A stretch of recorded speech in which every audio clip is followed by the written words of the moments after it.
Now, Muhammad Ali, it's actually kind of sad to see him in his state right now, struggling with Parkinson's disease. But the Muhammad Ali I remember was filled with life, energy, charisma.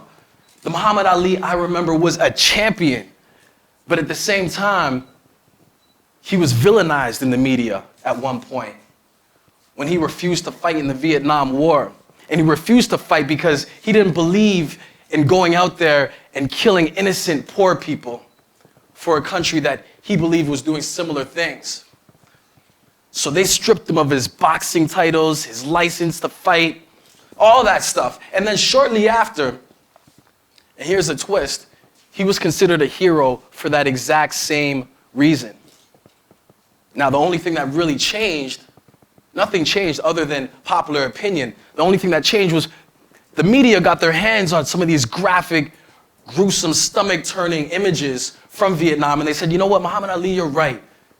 The war is wrong, bring our troops home, and then boom, instantly, just like that, from villain back to hero again. So Muhammad Ali that I know taught me that you should never mistake for now with forever. He taught me that you should never mistake for now with forever, even if you're facing adversity, even if people disagree with you, because it's often the unpopular opinions of today where we find the seeds to progress. Buried under the dirt we sling. Muhammad Ali taught me that. The Muhammad Ali I remember was in Zaire. I still remember the image from watching a documentary of him getting off the plane in Zaire, fighting in this thing called the Rumble in the Jungle against this other boxer called George Foreman. You might have one of his grills in your backyard. But he was a lot meaner back then, a lot scarier. And the young people in Zaire, the locals, hated George Foreman and loved Ali. They didn't know either of them, really. Never seen them box. But they just knew Ali's story of being this young black man who stood up against his oppressors and refused to fight and kill innocent poor people. And the people of Zaire were poor themselves, so they rallied behind him.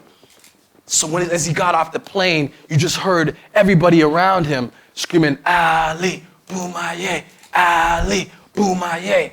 And he would be running, training in the hot, scorching heat of Zaire, and they would all follow him. Ali, Boumaye, Ali, Boumaye. And to me, that moved me. And ever since then, Muhammad Ali became one of my heroes, one of my biggest inspirations. I always, I channel a little Muhammad Ali every now and then, even as a rapper, because he could kind of like rap too. But the thing is, I never learned about Muhammad Ali in school. I never learned about him in history class. And it kind of frustrated me because when I was in high school, I never really liked history, but now as I've grown and moved on from high school and university, I love history. So it made me think about reimagining education and changing things and introducing new ideas, topics, and ways of going about things. And I wanted to, instead of just complain about what may or may not be existing right now in education, I wanted to create something to contribute. So I came up with this thing called the Biography Series, where I tell the life story of cultural icons like Muhammad Ali in rhyme form. So it's basically repackaging history through hip hop and telling those life stories of the people that I think are inspiring that you might not hear about in school. So what I want to do right now, if that's cool with you guys, is perform one of the bios, actually the bio of Muhammad Ali. You guys ready? Yeah. All right, let's do it.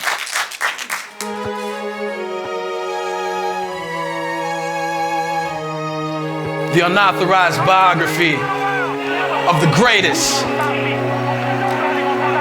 dedicated to his legacy and all of you guys right now. Here we go. Born Cassius Clay Jr., January 17th in 42, Louisville, Kentucky, he grew up.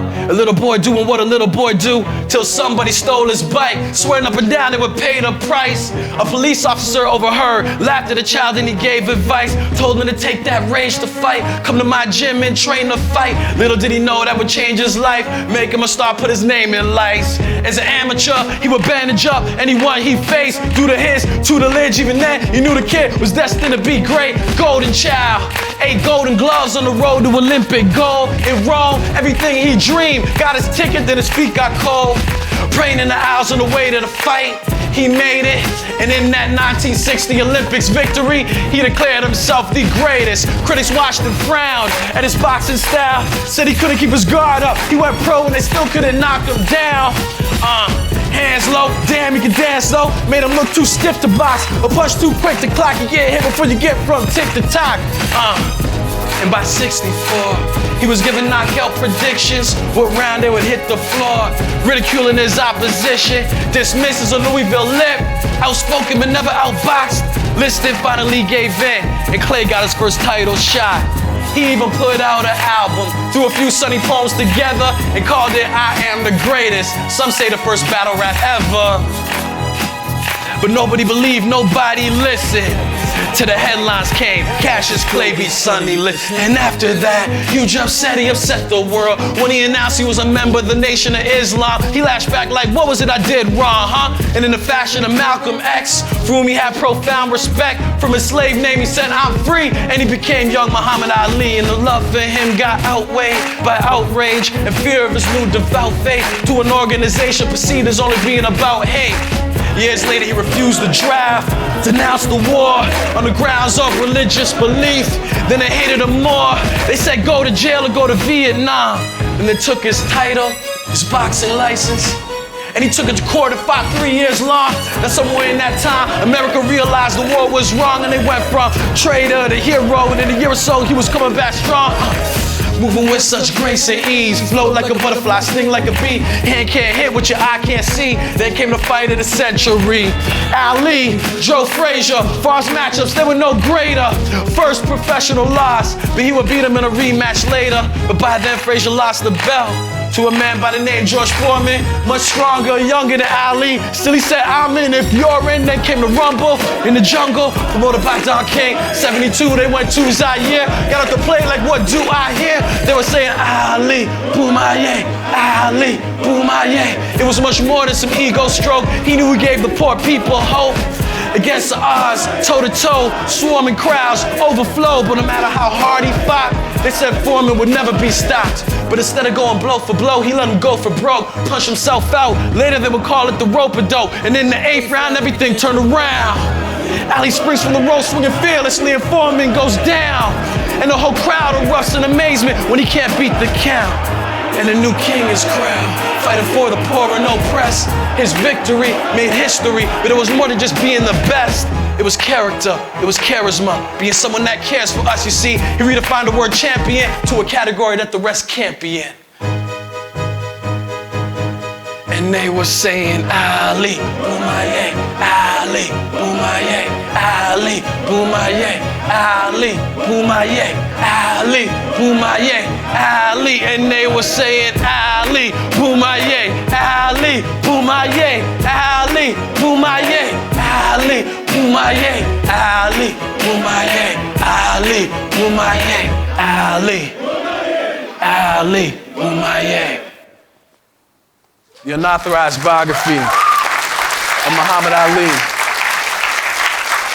Thank you so much. So creating this biography series, being able to talk about cultural icons like Bob Marley, Dr. Martin Luther King Jr., to Bruce Lee, Oprah Winfrey, it's a blessing to be able to perform these at schools and inspire young people. And I see it firsthand, people getting excited about these people in ways that they never had before. People getting excited about history in ways they never had before, because I really believe, like right now, hip hop is the most dominant youth culture in the world in terms of its reach. So to be able to speak that language, I see why it works. I see why it engages, it disarms, it reaches people. But I know when we're talking about innovation in education and reimagining it, clearly there's going to be some people who are like, yeah, that's going to work in some places in Toronto, it'll work here, it'll work there, but not everybody loves rap music. Not everybody is going to be engaged by something like that, Shaun. And to that, I reply, you're right. You're totally right, but it's cool. It's okay. It doesn't have to reach everybody. In education, we don't need to find a cure-all. We don't need to find this one thing that fits everyone and works for everyone. If anything, we've learned that everyone learns differently for a variety of different reasons. What we need is more options, more variety, alternatives. And we have some of that, but we need more of that. We need to personalize education to fit our needs, our interests, our desires. Because if anything, education is supposed to get us feeling passionate about learning, and you can't have passion without being personal. And that's what I believe in. I mean, when I was in high school, I was an honor student all through high school, but I was never engaged. And what I mean by that is, to me, being engaged means actually genuinely caring. To me, it was more like a means to an end. But I remember in grade 11, the very first time I was actually truly engaged in school was in grade 11 English class, Mrs. Brown. Me and this one kid who was from LA, his first year here, we would always be battling and yelling and arguing over who was the best rapper, Biggie Smalls or Tupac. I would be like, Biggie, Biggie, Biggie. He's always saying Tupac, he's from LA. So we would always be bickering every single class, and Mrs. Brown was like, all right, enough. I don't want to hear it. This is what's gonna happen. Shaun, you're gonna write an essay explaining why Biggie is a better rapper than Tupac, and you are gonna write an essay explaining why Tupac is the best rapper and he's better than Biggie or whoever you guys are bickering over, and you're both gonna submit it, and I'm gonna grade it, and whoever gets the higher grade wins the debate. And man, that was the very, I can't even tell you how much I worked on that essay day and night, because this guy had a big mouth. So I wasn't gonna lose. But for the first time, most importantly, I was able to associate everything I learned in that English class with something I was actually genuinely passionate about. I was able to use things like a thesis statement and understand what the structure of an essay meant, or a strong intro or conclusion, or literary devices. I was actually able to apply it to something I was passionate about for the first time.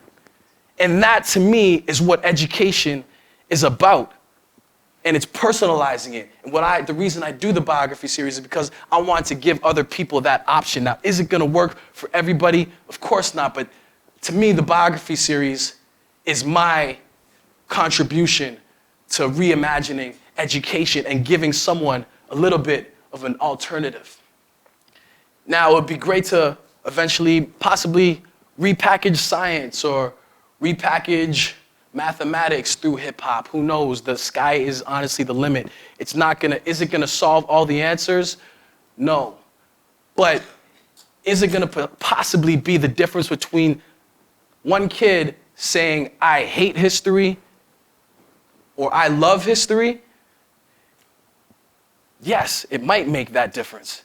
And to me, that's what it's all about. That's the difference we're all searching for when it comes to education.